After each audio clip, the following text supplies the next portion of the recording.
Hey guys, so for this video I am going to be doing a movie review of The Boogeyman because I just got out of seeing it.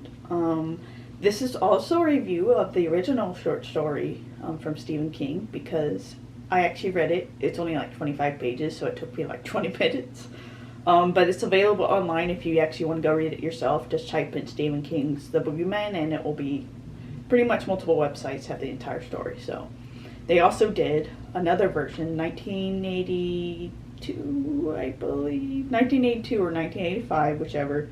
It's available on YouTube for free, of course. There's another version, but I couldn't find it to watch it. So I'm going to do a review of all those and kind of compare them because I think it's going to be fun. So first off, the 2023 version. I actually really enjoyed this movie. I think it's my most enjoyed Stephen King movie, or a movie based on his books. So I'll start out with the synopsis. So it starts out, we're following this family, a doctor and his two girls. They're trying to get over the death of their, mother in the car accident, and so they're kind of like struggling. Then one day a man shows up. And he asks the doctor to allow him to talk to him, despite him not being a patient of his.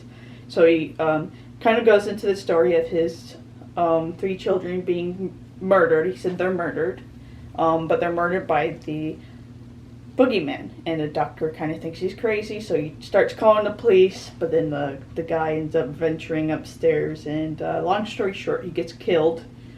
They think it's a suicide, except for the daughter, who thought there might have been someone in there with them.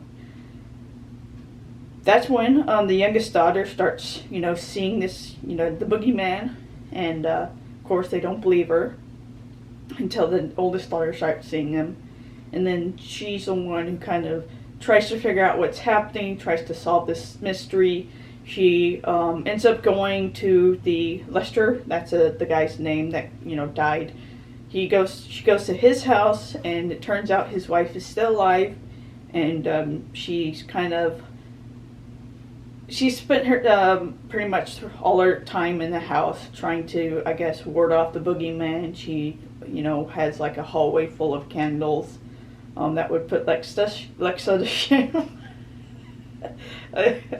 Anyways, so yeah, she has a hallway full of candles.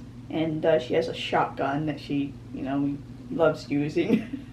And so, yeah, Sadie, that's the main character's name, she confronts her, and she, happens to escape because the woman gets trigger happy. And so then eventually the creature attacks her sister, and she gets put in the hospital. That's when she once again... Well, she gets called back by the woman,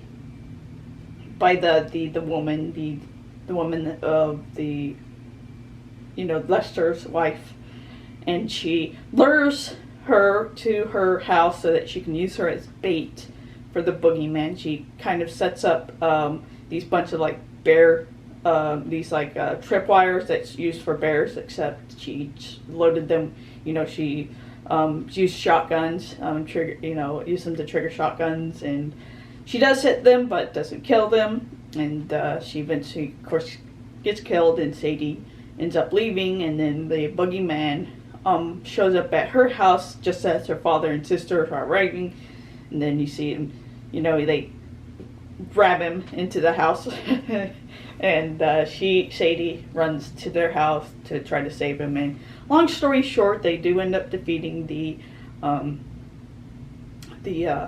boogeyman, we think, because of course at the end there's kind of an open-ended question whether or not they actually defeated her.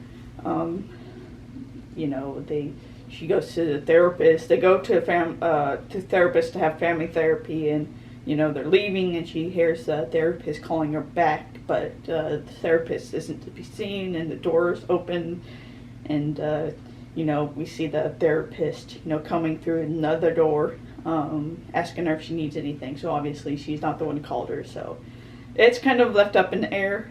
I don't know if that was supposed to be like a metaphor, or if they're setting up for a sequel. I don't know. But yeah, that's pretty much the synopsis of the movie.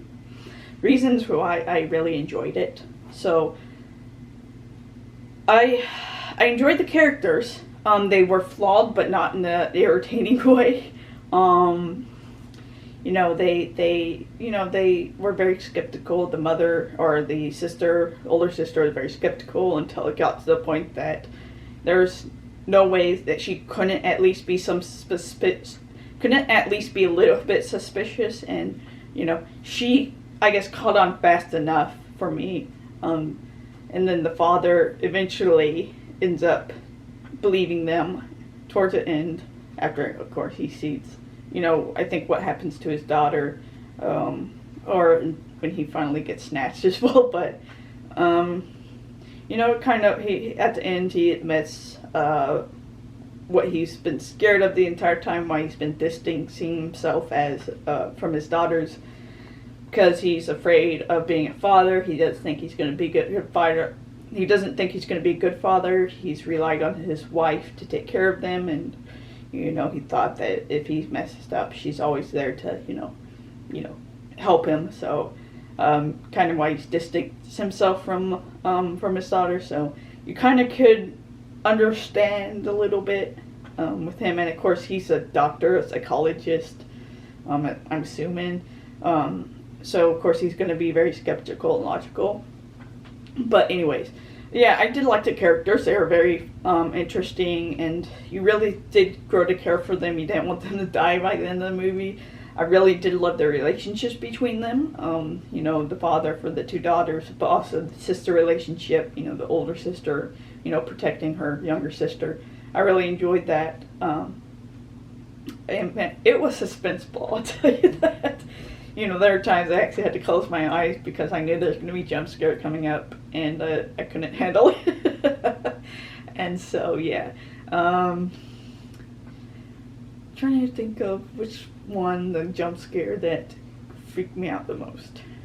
I think it's when they're in the therapist's office and they're doing they're trying to, I guess, expose the younger girl's fear of the dark, and so they put it on this light, and it's solid, and then it starts flashing until it stops, goes completely dark, and I just knew shit was gonna go down.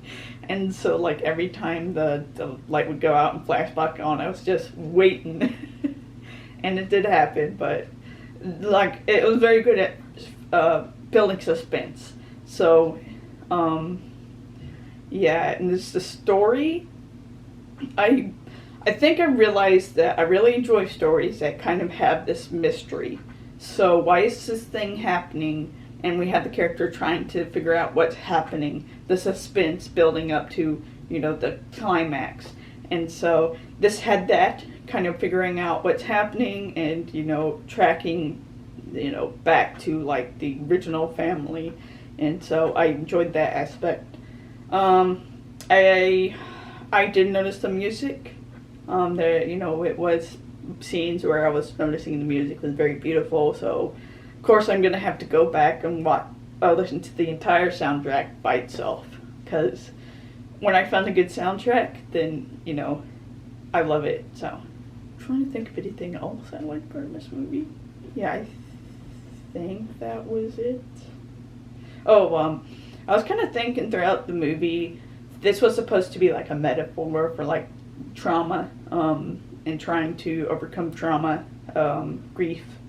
So the girls, the oldest one especially, she was very much still grieving her mother, unwilling to let go of her. So when the father starts trying to pack together her stuff, her mother's stuff to get rid of, she kind of freaks out, and she says that she wants to keep all of it. And so she puts all her stuff out in the basement, and she's even sitting there researching seance videos to contact dead and everything. And so we get this scene where she's She has a lighter that was her mother's, and she's asking her mom to let her know she's here by blowing the flame to the left and all of that. So she's very much, she hasn't gotten over her mother's death, and her father, of course, is distancing himself from his daughters, and he's kind of not wanting to talk about it, despite his oldest daughter wanting him to. And then at the end of the movie, it takes three of them working together to finally take down the Boogeyman. And she uses the lighter and a can of paint. I think it was paint. It was like green. I wasn't sure if it was like mace or something, but her mother was the artist, so I think it was paint, and it was flammable. So I think they used a can of paint as, and the lighter is like a blowtorch. But of course, eventually the lighter starts, going out. But then we see the scene where it kind of flares up, and you already know that it's supposed to be her mother there, and you can see the daughter kind of realizing it, and we see the flame blow to the left. So we got that little moment where I think her daughter's kind of connecting with her mother. But then they have gasoline down there as well, so they just douse the Boogeyman and set him on fire. And of course, they end up escaping the house as it's burning down, but it's also kind of all her mother's stuff ends up burning. So I think it's kind of a metaphor for coming to terms with, losing your loved one and having to give it up. And so I wasn't sure if that, maybe I'm looking too far into this, but that's kind of how I interpreted it. So, and towards the end, when she kind of hears the Boogeyman again, I was wondering if maybe it hasn't gone away completely. It's always going to be with her, and she's always going to have to kind of fight it. But, for the moment, she's, doing better. So, but yeah, that's my thoughts on the 2023 movie. Oh, and the actors I thought were really good. There was not any actors I thought were bad. So, that was a major plus as well. Okay, so going on to the short story. So the short story, like I said, only 25 pages, and it focuses solely on the doctor's interaction with Lester. So he's in the doctor's office. He's wanting to get off his chest what happened. He talks about how his 3 children were killed, and some people think it's him, but he said that they were murdered by the Boogeyman. And so he kind of goes through like each one and how it slowly started getting like worse. And he starts being skeptical at the beginning, but then he believes at the end. But unfortunately, he's a piece of trash. Lester is, kind of as per usual with Stephen King's characters. He's homophobic, racist, and sexist. That was fun. And I'm pretty sure he's probably abusive as well, because he was talking about how he wants to throw his kid and wife out the window. So, used the N-word, called his, saying his, he thought his son was a sissy for, being scared and all of that. So that was not really enjoyable. So by the end, I didn't really care if he died or not. But yeah, at the end, he goes, the doctor wants him to make an appointment with his nurse, to come back. And so he goes out to the nurse's office, and she's gone. She's out for the lunch or something. She took a break. Comes back to the doctor's office, and the doctor is obviously the Boogeyman, and he's pulled off his mask of the doctor to show that he's the Boogeyman. So it was a pretty short story, and it's very straightforward, I guess. But yeah, I hated to, originally the movie, the 2023 version of Lester didn't get as much screen time. He was very much came off as a fearful, father whose children has just died, so they didn't really go much into his personality. But the book, he's a douchebag. So they also have the 1978. I don't know. It's somewhere in the 70s. 80s. 1982, I believe. Whatever. It's on YouTube. Go look for it. But This one pretty much once again involves Lester. It starts out with him. He finds his son's body. He calls the police, and then we get the cop who's like one of those good the bad cop. He is so fucking over the top. He's yelling at the dude, and grabbing his face, and just it's so ridiculously dramatic. I kind of had a chuckle. The actor for Lester is very like scraggly and like kind of pathetic. I mean, I guess that he would be that way because he ends up. Oh, I forgot, in the book at the end he ends up pretty much offering up his father or child for a sacrifice. He knows that the boogeyman would go after his son, and so he pretty much puts him in a room and leaves him, and so yeah. So I mean, I guess you could say the actor for the previous version was decently cast, but I didn't really find it suspenseful. Of course, that was in the 80s or something, so yeah, it just wasn't for me. Of course, at the end, they do the whole doctor ends up being the boogeyman, and the doctor in this version is like hiding in the closet, and he does like the voice of the boogeyman, and then he takes off his mask, so he takes off his face, and then it does like the whole flashing to different images, and it's just very like, you can't really get a good look at his face, so I'll just say that. So, but I did not really enjoy that version very much. It's only like 27 minutes, but it was long. I think probably because the 2023 version had action, it was moving, we had suspenseful moments building up, whereas this other version was very much, he is talking the entire time, which is, I think, alright for books, but when it comes to movies, it's kind of hard, at least for me, to really sit down and watch a movie where a character's just talking the entire time. I need some action. And so, but yeah, so that was my review of the 2023 version. Oh, and something else, as per usual. I do think the 2023 version does reference a lot of points from the short story. It just doesn't take a direct, like, it's not a direct copy like the previous, like, short video kind of was, because it has a lot of lines from the short story. But I do think they took some elements from the short story for the new one. So, for example, at the end with the doctor, it sounds like the doctor is calling her back, and then she ends up coming out of the door.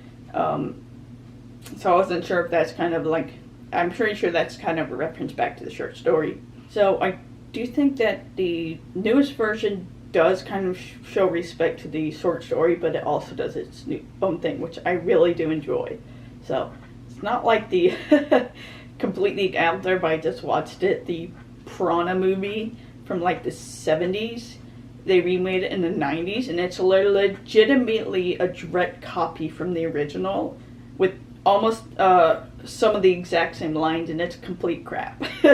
And that kind of made me mad. So I like that this one does a new thing, but also kind of shows respect to the original source material. So yeah, that's my review of Stephen King's 2023 version of The Boogeyman, his short story, and then the 1982, maybe 85 version.